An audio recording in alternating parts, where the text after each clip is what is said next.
I lived in my high school for 7 months without Rand Ponick. At 15, I was trapped in my 5th foster home with Frank, a man who locked the refrigerator with a padlock at night and counted bread slices each morning to prevent stealing. After months of hunger and constant berating, I made a decision most would call crazy part. I didn't run away to the streets. Our high school had a forgotten basement storage area filled with outdated equipment and abandoned furniture. I discovered a closet with a working outlet, an old army cot left by maintenance staff, and miraculously a mini fridge that still functioned. This became my home. My survival system was methodical. Each morning I'd wake at 5:30 to shower in the boys' locker room before anyone arrived. My toiletries stayed hidden in my regular locker. School lunches provided weekday meals, and I worked weekend overnight shifts at a grocery store for income where the manager never questioned my age because I was reliable. The most remarkable part was maintaining my facade. I kept straight as played junior varsity basketball and even joined student government. Frewer praised my academic performance and dedication. Completely unaware I was sleeping in the building, I mastered avoiding security cameras and learned to reset the basement motion sensors to move freely at night. For 7 months I lived this double life. Despite the circumstances, I found peace away from Frank's constant criticism. I could study quietly in the library until closing, then retreat to my hidden sanctuary after custodial staff finished their rounds at 10 p.m. My secret ended when Gary, the head janitor, investigated an unusual smell in the basement put near my closet door. He found me doing calculus homework on my cot. After his initial shock, he didn't immediately report me.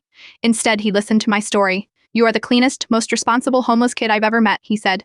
"You didn't trash anything or cause problems, but this can't continue." Rather than calling child services directly, Gary approached the school counselor, Miss Jackson, who became angry not at me, but at the system that had failed me. Through her connections, she arranged temporary housing in an assistant principal's vacant guest house. The district eventually created a hardship grant covering my living expenses, partly to avoid potential lawsuits if word spread that a student had lived undetected in their building for months, and partly because my academic performance made me a statistical asset worth keeping. What started as desperate rebellion became the turning point that finally brought stability to my life. Sometimes, surviving means breaking rules that were never designed to protect you in the first place.